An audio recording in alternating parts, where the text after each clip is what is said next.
नमस्कार भैया बहनों, आज हम अध्याय 2 बहुपद ऑनलाइन शिक्षण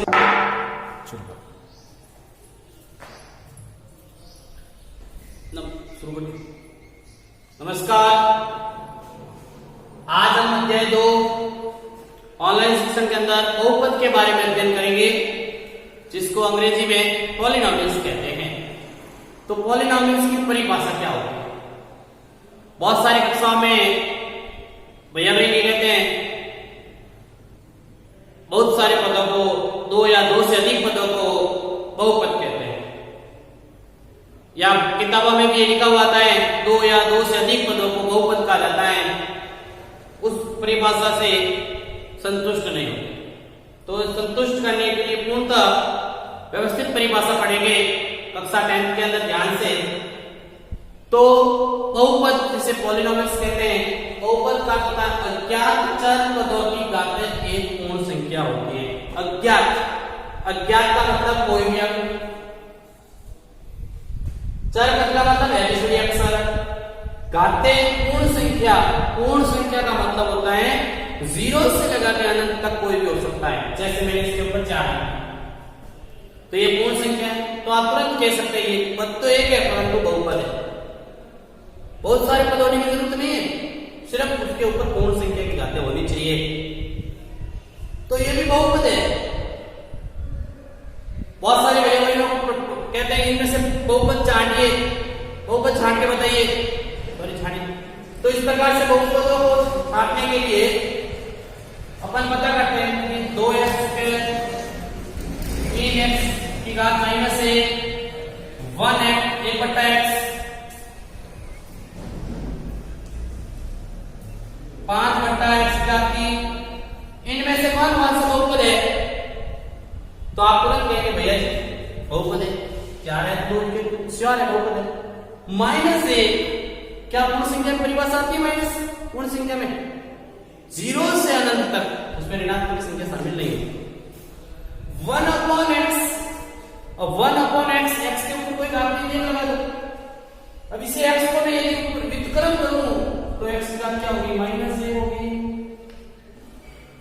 इसका भी मैं अगर व्युत्क्रम करूं तो x की घात -3/5 होगी, जो ऋणात्मक संख्या दिखाई दे रही है। तो तुरंत कह सकते हैं यह बहुपद नहीं है। तो आप एक पद से भी पता कर सकते हैं कि बहुपद है या नहीं है, जरूरी नहीं बहुत सारे पदों के। तो आज अपन इन्हीं बहुपदों के बारे में यह पता करेंगे कि रैखिक बहुपद कौन कौन से होते हैं, द्विघात बहुपद कौन कौन से होते हैं, और उसके द्वारा समीकरण क्या होता है, उन समीकरणों को हल करेंगे ताकि अपन इन प्रश्नों को आसानी से आगे हल कर सके। अब अपने को यह ध्यान रखना कि सबसे पहले तो द्विघात बहुपद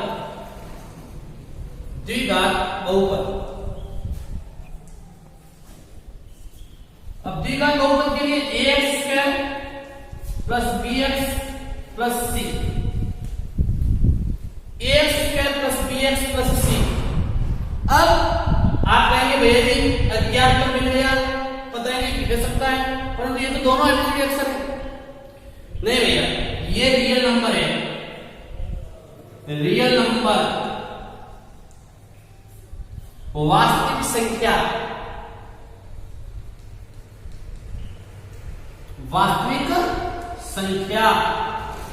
और ये है चर पद, एबीसीडी के अक्षर। इसी प्रकार से b नंबर है और x चर पद, c नंबर है। कैसे पता करेंगे? देखो 3x² + 5x + 7। अब देखो 3 तो नंबर है, वास्तविक संख्या है, और x क्या है? चर पद है। 5 नंबर है, x के चर पद है। तो इस तरीके से चर पद साथ में तो होते हैं, परंतु उसकी घातें पूर्ण संख्या भी होती हैं। और यदि प्रथम पद के ऊपर घात 2 लिखी हुई है, इस पद के ऊपर घात 2 है, तो आप कहेंगे द्विघात बहुपद। और यदि सिर्फ सिंगल घात होती, कोई घात नहीं होती, तो उसे कहते हैं रैखिक बहुपद। इनका विशेष ध्यान रखना है। अब आगे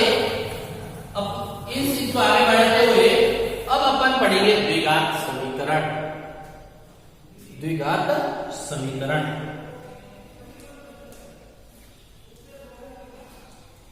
द्विघात समीकरण में भी मैं ये लिख के बता रहा हूं,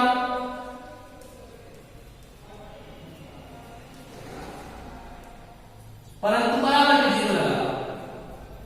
अब बराबर में 0 लगाया मैंने तो आपको पता चला भैया इसमें इसमें अंतर बस बराबर में 0 है। तो समीकरण का अर्थ यही होता है कि दाया पक्ष और बाया पक्ष के मध्य में बराबर का चिन्ह हो। समीकरण किसे कहते हैं? दाया पक्ष और बाया पक्ष के मध्य बराबर का निशान हो, उसे समीकरण कहते हैं। Right hand and left hand side के अंदर मध्य के अंदर जो है वो इक्वल का चिन्ह होना चाहिए। इस तरीके से अपने को द्विघात समीकरण का भी पता करना है। फिर इसी के साथ में मैं शून्यों का योग बढ़ा देता हूं आपको, ताकि अपन प्रश्न भी आराम से करेंगे। शून्यों का योग जिसे अल्फा प्लस बीटा कहते हैं, सूत्र होता है माइनस का जीरो वाली शून्यों का गुणा उसका सूत्र होता है C अपॉन ए।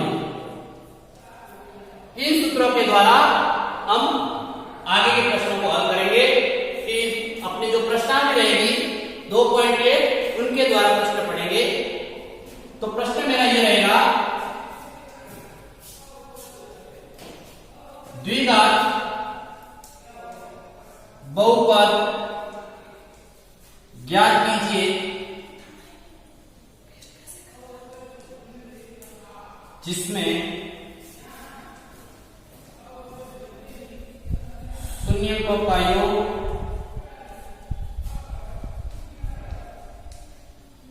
व गुणनफल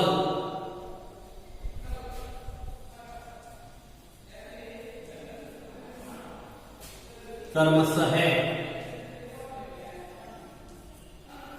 अब मेरा पहला प्रश्न के अंदर पहला सवाल ये रहेगा 3 और 2। दूसरा प्रश्न रहेगा 1/3 माइनस 3। इन दोनों प्रश्नों को मैं हल करवाऊंगा ताकि आगे मेरे कार्य का पूर्ण रूप से बदले। इस वीडियो के माध्यम से लिख देना ताकि आगे के सवाल में करूँ तो हिसाब करना पड़ेगा। अब मुझे इस सूत्रों के द्वारा मैं एक बार समझा रहा हूं, पर कल दूसरे वीडियो में मैं इसको दूसरी विधि से भी समझाऊंगा। तो 3 जो है पहला पद, उस 3 को कहना है अल्फा प्लस बीटा बराबर 3, और जो 2 है उसको कहना है अल्फा गुणा बीटा बराबर 2। अब मैं इसको एक बार साफ कर देता हूं। इसी के अंदर याद करता हूं शून्यों का योग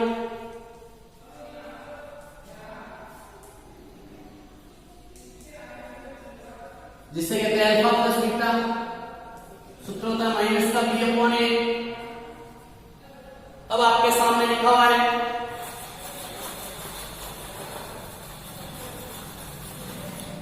कि अल्फा प्लस बीटा कितना? 3 बट्टे में कोई नहीं जे बराबर के माइनस के बी अपॉन ए। तो भैया भाई ये ध्यान रखना कि एबीसीडी का अक्सर बी जो दिया हुआ है वो चर पद में नहीं होना चाहिए। सॉरी, चर पद में जो माइनस में नहीं होना चाहिए, जो ये चर पद है वो माइनस में नहीं होना चाहिए। तो ये माइनस क्या करना, अंकों को दे देना। तो माइनस का 3 अपॉन ए बी बटा ए। फिर आगे बढ़ेंगे शून्यों का गुणा, शून्यों का गुणा। तो गुणांक में देखेंगे सूत्र होता है C अपॉन ए, अल्फा गुणा बीटा, वो दिया हुआ है 2, नीचे कोई नहीं दिया, ये 2 दिया हुआ है बराबर C अपॉन ए। अब अपन चेक करेंगे तो b की वैल्यू -3 और a की वैल्यू 1 और यहां पर भी a की वैल्यू 1। जैसे ही a की वैल्यू बराबर आ जाती है आपको तुरंत प्रश्न को समझ लेना कि अब हमारा पूर्ण खत्म हो गया प्रश्न, लगभग थोड़ा सा बचा। a का मान 1, b का मान -3 एंड c का मान आप देख सकते हैं 2। और फिर इसी प्रश्न को अपन द्विघात बहुपद से करेंगे। द्विघात बहुपद, अब द्विघात बहुपद में ax² plus bx plus c जो मैंने आपको पहले लिखवाया, और अभी मैंने कहा ए का मतलब होता है नंबर, ए का मतलब एक का गुणा एक्स कैसे करेंगे, तो ये जो बहुपद बनेगा वो बनेगा एक्स स्क्वायर, फिर प्लस और यहाँ ई का मान माइनस में 3 है तो प्लस माइनस माइनस, और ई का मतलब भी संख्या होती है तो ये क्या है माइनस 3x, प्लस सी की वैल्यू क्या है, तो ये आपका द्विघात बहुपद, दो घात वाला बहुपद बन गया। तो इस प्रश्न को आपने अच्छी तरीके से पढ़ा होगा कि जब तक ए की वैल्यू समान नहीं होती तब तक आपको इस प्रश्न को पूर्णतः नहीं समझना है। ए की वैल्यू समान, इसका मतलब आपका प्रश्न लगभग पूर्ण होने वाला है, द्विघात बहुपद से कंप्लीट कर दिया और ये आपका द्विघात बहुपद ज्ञान हो गया। अब मैं इसी बट्टे वाले प्रश्न को बता देता हूं, इसी सवाल को। तो बट्टे वाले प्रश्न में क्या करना, देखो ध्यान से, यहां सा करो हल्का सा, यहां पर करना आपको 1/3, यहां हल्का मान लिखना -4, यानी पहले पद को 1/3 और -4, तो यहां पर भी क्या करना 1/3, अब ये माइनस में यहां दे दो, ये माइनस का 1/3, यहां आने के बाद b की वैल्यू -4 है, सॉरी हल्का बड़ा लिख दिया, -4 और नीचे कोई नहीं है। अब यहां पर आपको ये पता करना a का जो मान है 1 और यहां a का मान है 3, तो क्या समान है, आपको दिखाई देगा नहीं, तो तुरंत यहां पर वापस पहले a का मान समान करना। a का मान समान कैसे करेंगे, ध्यान से सुनना। a का मान समान करने के लिए देखो, इस a को मैं 1 को किससे गुणा करूंगा, 3 आ जाए तो 4 है, 3 से, इन दोनों को गुणा 3 से करना, तो 4 × 3 कितने में 12, बट्टे में 3। अब आप देखो ABC के मान प्राप्त हो गए, ABC के मान प्राप्त हो गए। अब आप A का मान भी 3 देखोगे, A का मान भी 3 देखोगे, B का मान -1, A का मान 3, B का मान -1 और C का मान -12। फिर अपने को द्विघात बहुपद का पता करना। द्विघात बहुपद का कैसे पता करेंगे, देखो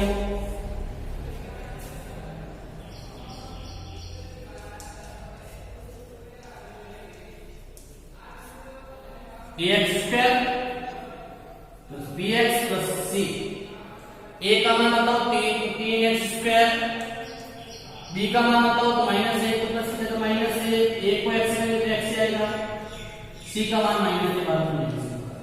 तो ये भैया अपने ध्यान से सुनेंगे कि आपका 3x² -x -12 वो आपका द्विघात बहुपद प्राप्त हो गया। अब ग्रह कार्य करेंगे, ग्रह कार्य के रूप में लिखेंगे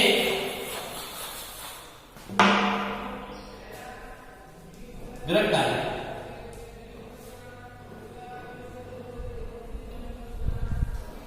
-3 -4,